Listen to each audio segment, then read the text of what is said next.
So now she's like, more than anything, I want Brad to like me. And she's like, can we do that? And she's like, baby, with our powers combined, this guy doesn't stand a chance. Here's a potion.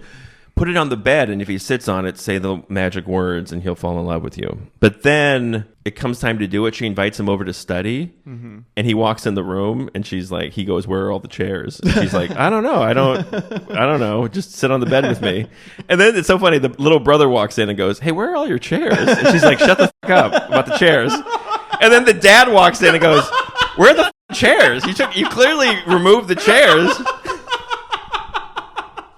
And then she's like, I don't. There were no chairs. You were all imagining chairs. But then she can't do it. She's about to say the words, and she's like, this is wrong. So she's like a good person. She's like, I don't want to make him love me. And she's like, I want to complain with you, Brad. There are chairs. And she opens the door, and she gets the chairs out. And she's like, let's just do this. Just a cartoonish pile of chairs kind falls on her. It's kind of she has like a lot of chairs. She was known for her chairs. So then she goes, now she's got powers, right? But now she's using them for other people. Because then we go back to Mrs. Krabappel. Right. And she's like, the weirdest thing happened, Louise. I won the lottery, and I didn't even play. And she's like, but the ticket was in my pocket. And Louise is like, oh, interesting. What a surprise to me, who didn't do it. Yeah. And she's like, and I met a prince from Argentina. So I'm going to go leave now forever. Okay. Both of those things are just email scams. She's like, did you know I won the lottery and met Oh, that's funny. And to top it all off, I've got a 10-inch penis. All of the emails are coming true. So now Louise is riding bikes with her buddy. And she's talking about how she has a crush on the rap guy, the head rap guy. Okay. And she's like, but men are just so confusing. He'll never notice me. And then they just happen to come up, and they're like, oh shit, it's them. And they're just like outside of a car, like doing their silly dances. And they're singing the famous song, Top That. Okay. Where he's like, I'm the best. I'm the king, and you're not. You'll never be as good as me because I am the best. Top that. Top that. You'll never top me. You'll never top that. And then they do a stance. I mean, essentially, Top That is the Drake Kendrick Lamar beef. Oh my gosh! I mean, it is. Rap is just, I'm better than you. Yeah. I think I'm better than you. And then the next guy is like, I think I'm better than you. I really think Drake would have still won if he would have come out with a happy 80s response. My name is Drake, and I'm here to say your words really hurt my feelings today. Check it out. Be nice. We are men, but we should be brothers. And your words really have effect on others. Count to 3. Cool down. So they're like, nobody had ever topped me. Top that, or whatever it is. And then it's so funny. Then they cut to Louise's friend, and she goes, fuck. She goes, he's so funky. And then she goes, I'll never be hip like that. And then Louise goes, she makes a little face like she's doing her magic. Okay. So then the friend, she like walks away from her bike because she starts rapping. Okay. She's like, supersonic, idiotic, disconnected, not respected. Why would I even want to go and top that? Top that. And he goes, top that. And she goes, stop that. Oh. He goes, top that. F you. And then they're just like, they're battle rapping. And I guess there's sexual tension. And then they do like a West Side Story kind of, they circle each other. And they do poses at each other. And she's like, I would never even want to go and top that. Stop that. Right? They're rapping at each other, and then they just do a stance. Okay. And then she walks back to her bike, and she goes, top that. It's like she won. So it kind of ends on like they got in a fight. But I guess it was a rap fight, so now he respects her. Okay. So Teen Witch, now she's kind of talking to Brad in class. And he's like, I don't even like the popular girl. And he's like, why do you date her? And he says, well, every guy wants to date the most popular girl in school. So apparently she doesn't have a problem with that, because now she goes to Zelda and she says, can you make me the most popular girl in school? And she says, it'll take all of the last of my powers. That's so mean. I know. What a bitch. This is all Zelda has. Yeah. She says, I was saving it for a coat in the Ice Age. She's going to have to live forever now. And she's like, I'm going to get murdered by fucking villagers. But at least I got that girl popular. Who, by the way, is just so she can learn she doesn't want to be. I'm going to get her popular, so of course she can learn that's not everything. So she does the spell, and she walks out of her thing, and she's also got nice clothes on, and she looks better. And now suddenly, the Brad wants to take her to school, and now all the kids.